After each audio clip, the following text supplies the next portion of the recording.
Hello chosen family, ప్రైజ్లో మీ అందరికీ ముందుగా happy friendship day. Friends are our chosen family. కరెక్టే కదా, ఈ మాటలు ఎక్కడ విన్నాను కానీ ఫ్రెండ్స్ అనేవాళ్ళు మనం చూస్ చేసుకున్న ఫ్యామిలీ. కొన్నిసార్లు మన తల్లిదండ్రులతో చెప్పుకోలేని విషయాలు, మన యొక్క సిబ్లింగ్స్తో చెప్పుకోలేని విషయాలు, బంధువులతో చెప్పుకోలేని విషయాలు మన ఫ్రెండ్స్తో అన్నీ షేర్ చేసుకుంటూ ఉంటాం. నేను మిమ్మల్ని అడిగాను అనుకోండి, మీ ఫ్రెండ్షిప్స్ ఎలా ఉన్నాయి అని అంటే మీరు కొంతమంది నాకు ఇచ్చే ఆన్సర్ ఏంటంటే మా ఫ్రెండ్స్ అని ఎంతో మేము ఎంత నమ్మమో అంత మోసం చేశారు. నా ఫ్రెండే కదా అని అన్ని సీక్రెట్స్ చెప్పి నువ్వు ఇలాంటి వాడవా ఇలాంటి దానివా అని చెప్పి నేను ఎంతో అవమానించి చుట్టూ ఉన్న పరిస్థితులు అన్నింటినీ కూడా నాకు వ్యతిరేకంగా మార్చారు అని చెప్పి ఈరోజు మీకు ఒక ఫ్రెండ్ని ఇంట్రడ్యూస్ చేయాలనుకుంటున్నాను. ఒకవేళ నువ్వు మోసపోయిన స్థితిలో ఉన్నావా, ఒకవేళ నువ్వు రిజెక్టెడ్ పీస్లో ఉన్నావా, కానీ ఈ ఫ్రెండ్ నిన్ను చాలా ప్రేమిస్తున్నాడు.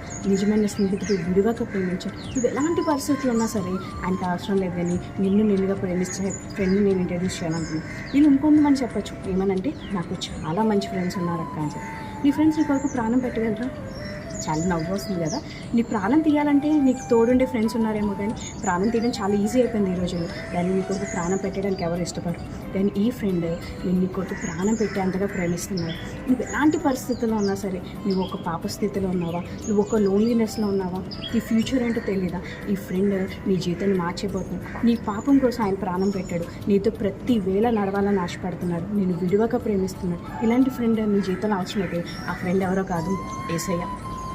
ఇన్ని రోజులు ఇన్ని సంవత్సరాలు నువ్వు ఫ్రెండ్షిప్ డేస్ని చాలా డిఫరెంట్గా సెలబ్రేట్ చేసుకున్నావన్న ఈ 2025లో ఒక చిన్న ప్రార్థన చేయి. యేసయ్య నువ్వు నా ఫ్రెండ్గా ఉండు, నా జీవితమే మారుతుంది. యేసయ్య నీ ఫ్రెండ్గా ఉంటే నీ లైఫ్ నెక్స్ట్ ఇయర్ ఫ్రెండ్షిప్ డేకి నీ లైఫ్ ఎంత గొప్పగా మారిపోతుందో మనం అందరం చూద్దాం. ఇలాంటి గొప్ప ఫ్రెండ్ కలిగిన నువ్వు నేను ఎంత ధన్యత కలిగిన వాళ్ళం కదా. ఒక చిన్న ప్రార్థన చేద్దామా? యేసయ్య నేను నా ఫ్రెండ్గా ఉండాలని ఈ ఫ్రెండ్షిప్ డేని యేసయ్యతో కలిసి మనం ప్రారంభిద్దాం. మన జీవితాలు మారుదాం, అనేక జీవితాలు మార్చేవారుగా ఉందాం. God bless you. Happy friendship day.